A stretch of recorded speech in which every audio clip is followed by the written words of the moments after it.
काँग्रेसचा दुसरा कोणीही शत्रू नाही. काँग्रेसला इतर शत्रूची गरज सुद्धा नाही. काँग्रेस स्वतःच अंतर्गत इतके गटतट आणि शत्रुत्व निर्माण केलेलं आहे. प्रत्येक शहरातली काँग्रेस, मोठ्या शहरातली 4-4 गट आहेत. एक तर कार्यकर्तेच बोटावर मोजणे एवढे झाले आणि तिथं जर आमदार जास्त असतील किंवा नेते भरपूर असतील तर बोलायलाच नको. गटातटाच्या राजकारणामध्ये काँग्रेसला आतून ज्या पद्धतीनं पोखरलं, मला असं वाटतं म्हणजे जर देशातला राष्ट्रीय पक्ष म्हणून काँग्रेसची नोंद आणि काँग्रेसची ओळख जर असेल तर ती पुसण्याचं आणि काँग्रेस संपवण्याचं काम हे इतर राजकीय पक्षांनी केलेलं नाही, भारतीय जनता पार्टीनं केलेलं नाही. काँग्रेसला ना नरेंद्र मोदींनी संपवलंय, ना अमित शहानी, ना इतर भाजपच्या नेत्यांनी किंवा महाराष्ट्रामध्ये देवेंद्र फडणवीसांनी. काँग्रेसला जर कोणी संपवलं असेल किंवा काँग्रेसचा जर कोण शत्रू असेल, काँग्रेसचं सगळ्यात मोठं टार्गेट जर कोणी असेल किंवा काँग्रेसला संपवण्याचा सगळ्यात मोठा विडा जर कोणी उचलला असेल या महाराष्ट्रात आणि देशात, ते फक्त काँग्रेसच्या प्रस्थापित नेत्यांनी. तुम्ही म्हणाल असं कसं काय? मी पुरावा देऊन सांगतो.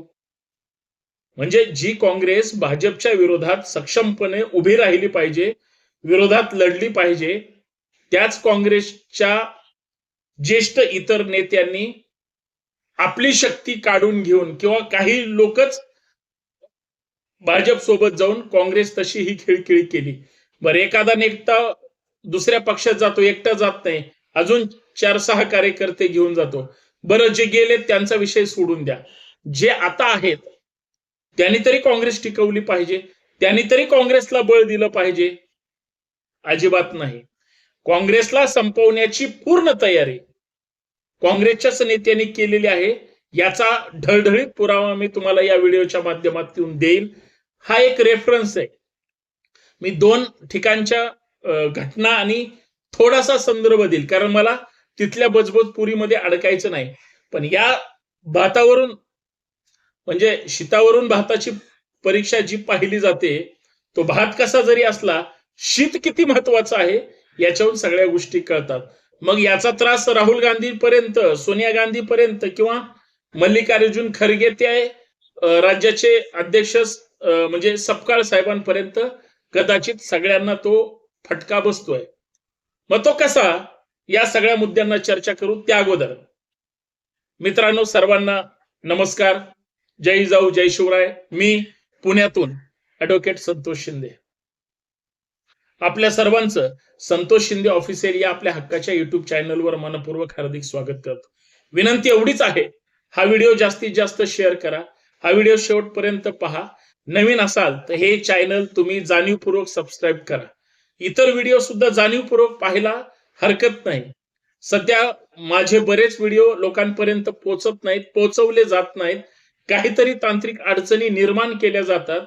2-2.5 लाख लोक या आपल्या संतोष शिंदे ऑफिशियलशी जोडली गेलेली आहेत, पण त्यांच्यापर्यंत हा व्हिडिओ पोहोचत नसल्यामुळं हा व्हिडिओ असाच ओसाड राणी सध्या फिरतोय.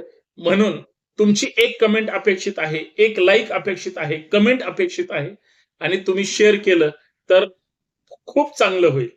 कारण बरं बोलण्यापेक्षा खरं बोलणारी माणसं तुमच्या तरी आसपास पाहिजेत. म्हणून संतोष शिंदे ऑफिशियल हे हक्काचं युट्यूब चॅनल तुम्ही लक्षात ठेवावं. मी काँग्रेसबद्दल चर्चा करतोय. मी तुम्हाला शब्द दिला की मी पुरावा देणार आहे. काँग्रेसला संपवायला इतरांची गरज आहे का? तर अजिबात गरज नाही. चंद्रपूर जिल्ह्याचं उदाहरण घ्या. आता स्थानिक स्वराज्य संस्थेच्या निवडणुका झाल्या, याच्या अगोदर विधानसभा झाल्या, त्याच्या अगोदर लोकसभा झाल्या. काँग्रेसला यश मिळवता आलेलं नाही. काँग्रेस 3 नंबरला 4 नंबरला फेकली गेली, हे त्यांच्या नेत्यातल्या अंतर्गत कुरबुरीमुळे.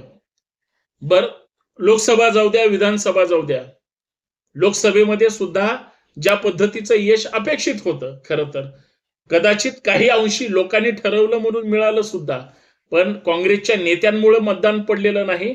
राहुल गांधीमुळे किंवा काँग्रेसच्या भारत जोडो अभियानामुळं आणि कंटाळीत लोक भाजपला, मोदी साहेबांना, शहा साहेबांना म्हणून कदाचित मतं पडली असावीत, असा निकष आणि निष्कर्ष काढायला हरकत नाही. पण आता स्थानिक स्वराज्य संस्थेमध्ये ज्या निवडणुका झाल्या, मी चंद्रपूरचं नाव घेतलं, मला सांगा तिथं 2 नेते आहेत. एकीकडे विजय वडट्टीवार साहेब आहेत आणि एकीकडे खासदार धानोरकर आहेत. या दोघांनी प्रचार काँग्रेसचाच केला. आपल्या आपल्या कार्यकर्त्यांना तिकीट वाटली. लोकांनी भरभर काँग्रेसला मतं सुद्धा दिली. निवडून आल्यानंतर एकाच पक्षाचे 2 नेते एकमेकाच्या विरोधात लढतायत. अहो, यांचं बहुमत आहे तिथं. म्हणजे हे महापौर ठरवू शकतात. फक्त यांच्या अंतर्गत कुरघोड्यामुळं यांची तिथं ताकद लावता आली का? म्हणजे किती वाईट गोष्ट आहे. बरं, ते जे नगरसेवक आहेत, धानोरकरांचे समर्थक म्हणतात आमच्यासाठी धानोरकरच नेते, आणि वडट्टीवारांचे कार्यकर्ते म्हणतात आमच्यासाठी वडट्टीवारच नेते. अरे पण काँग्रेसचं कोण आहे? हे दोघंही काँग्रेसचे नेते असतील, काँग्रेसचे नेते असावेत असं तुम्हाला जर वाटत असेल, तर मग ही नेते गटातटाच्या राजकारणामध्ये का रणमान झाले? आणि सगळ्यात महत्वाचं, गटतट निर्माण केली ही धानोरकर मॅडमनी पण केली आणि वडट्टीवार. निवडणुका होऊन सुद्धा आता 6-8 महिन्याचा काळ उलटून गेला समजा. आजही यांचं बहुमत एकत्र नाही. हे एकत्र नाहीत. म्हणजे कुणाला कुठलं पद द्यायचं? महापौर केलं तर कुणाला करायचं? विरोधी पक्ष नेता केलं तर कुणाला करायचं? इतर पद कुणाला वाटून घ्यायचे? हा यांचा भोंगळ कारभार. आणि हा यांचा महानगरपालिकेचा वाद. ज्या दिवशी निकाल लागला त्या दिवसापासून आजपर्यंत दिल्लीपर्यंत जाऊन आलाय. म्हणजे दिल्लीपर्यंत अर्थात गांधी पर्यंत पोहोचलाय. म्हणजे ज्या काँग्रेसच्या नेत्याला वडट्टीवार किंवा धानोरकर या दोघांना अंतर्गत जिल्ह्यातला वाद जिल्ह्यात मिटवता येत नाही, मग याचा फायदा कुणाला झाला? भारतीय जनता पार्टीला झाला.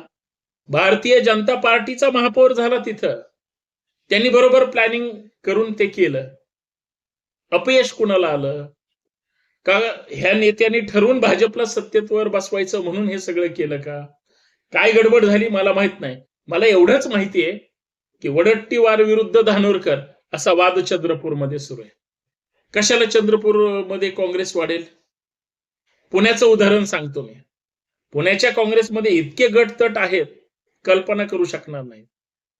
म्हणजे मध्ये त्यांच्या बैठकीमध्ये रुसवे फुगवे प्रचंड समोर आले असं मला वाटतं. तुम्ही म्हणत तुमची काय गरज आहे काँग्रेसवर बोले? मला काहीच देणं घेणं नाही.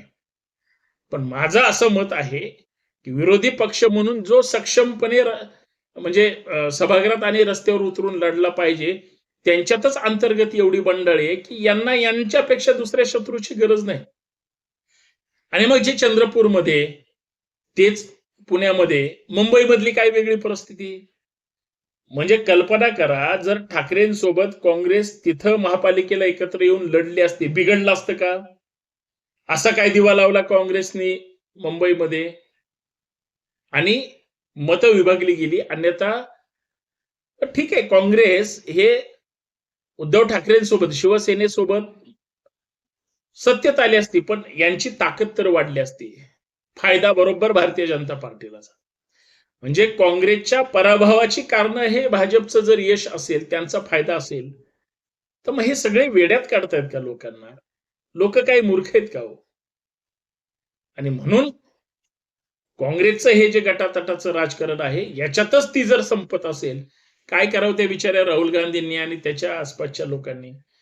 हे जर एकमेकाचे शत्रू असतील, आणि माझं ठाम मत आहे काँग्रेसला इतर शत्रूची गरज नाही.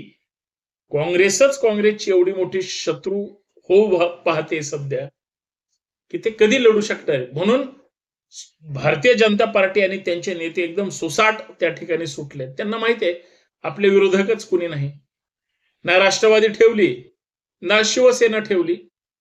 That's all. विषयच इथं संपतो ना, असं माझं प्रामाणिक मत आहे. कदाचित माझे काही शब्द काँग्रेस जनांना लागतील, टोचतील, पण मी फक्त 1, 2, 3 उदाहरणं सांगितली. ही सगळीकडची परिस्थिती आहे.